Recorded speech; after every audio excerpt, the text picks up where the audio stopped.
2.5 down. Down a half. Donc là je viens d'arriver à la pêche et puis il y a déjà quelques poissons qui sont là, donc c'est plutôt bon signe.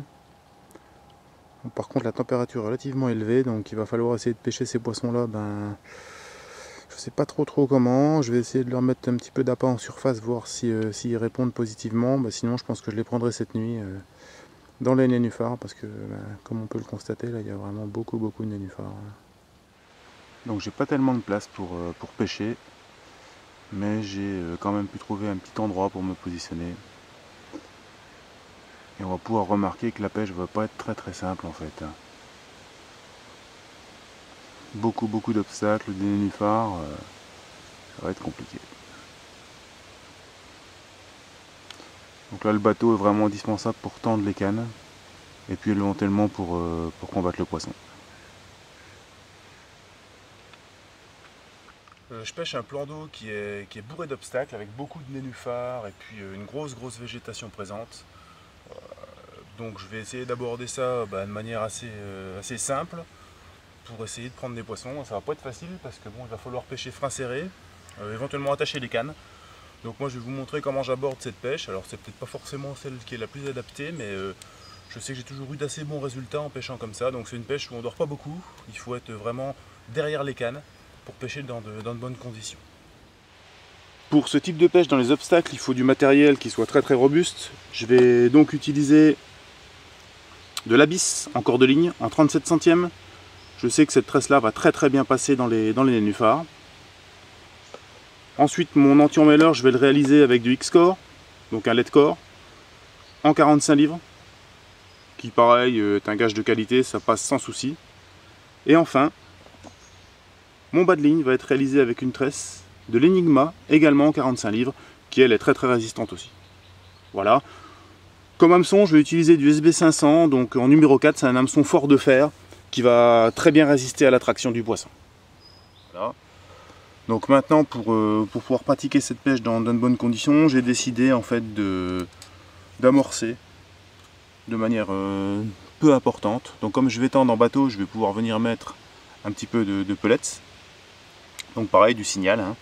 Et puis également donc, des morceaux de bouillette, donc, que j'ai coupé en deux. Et puis ces morceaux de bouillette là, pour être sûr vraiment qu'ils soient très proches de mon hameçon, je vais les monter sur un soluble. Donc je vais prendre quelques centimètres de produit soluble. Donc ça c'est du fil soluble qui se dissout relativement vite, ça va dépendre en fait de la température. Voilà, donc je fais une boucle comme ça. Je viens simplement mettre mon aiguille dans la boucle. Et puis maintenant, je vais passer tous mes morceaux à travers les fils solubles.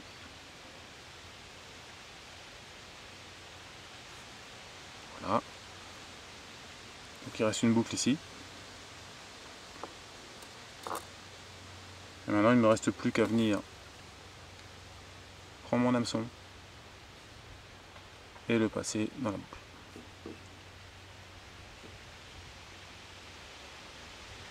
Voilà. Je viens sécuriser l'ensemble avec les demi-morceaux de bouillette que je resserre. Voilà.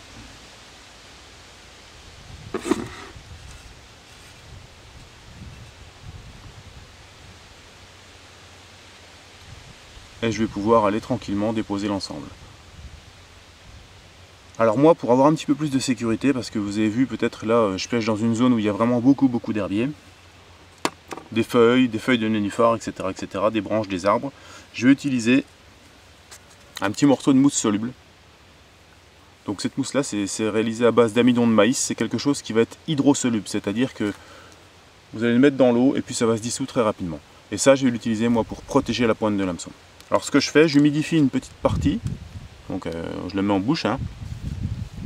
J'humidifie une toute petite partie, et puis je viens sur mon hameçon, tout simplement le positionner dessus et je replie. Ça va m'assurer en fait que la pointe va être protégée et que je vais pouvoir déposer mon montage dans de bonnes conditions. L'objectif, c'est que quand j'aurai tout déposé, j'ai quelque chose qui ressemble à ça. Sous l'eau. Donc il faut que je trouve une trouée de nénuphar, que je positionne correctement mon montage et normalement ça devrait pouvoir déclencher les touches.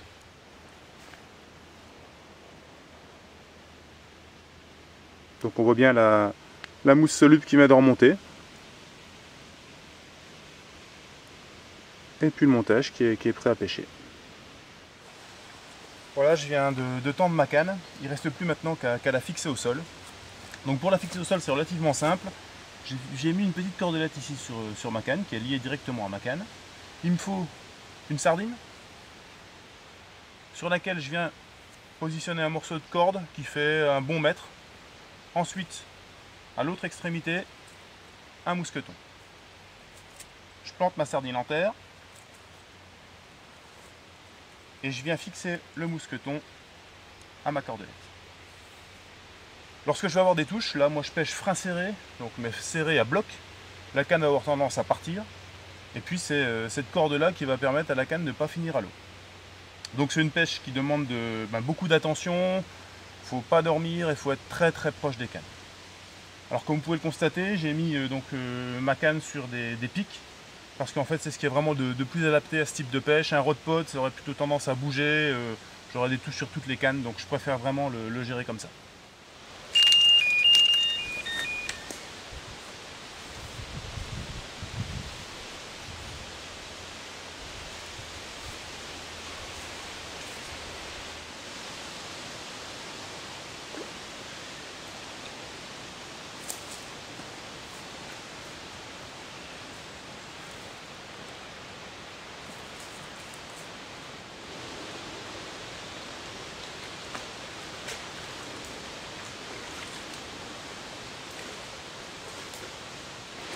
Voilà une jolie petite carpe que je viens de prendre à l'instant.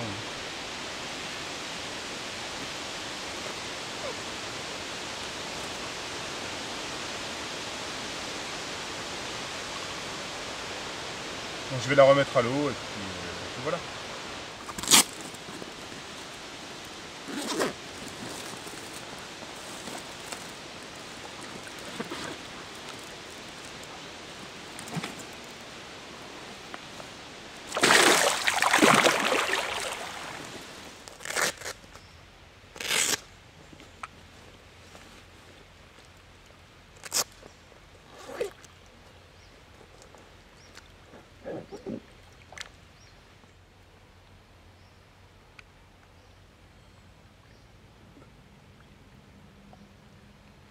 Là je remets à l'eau un des poissons de la nuit.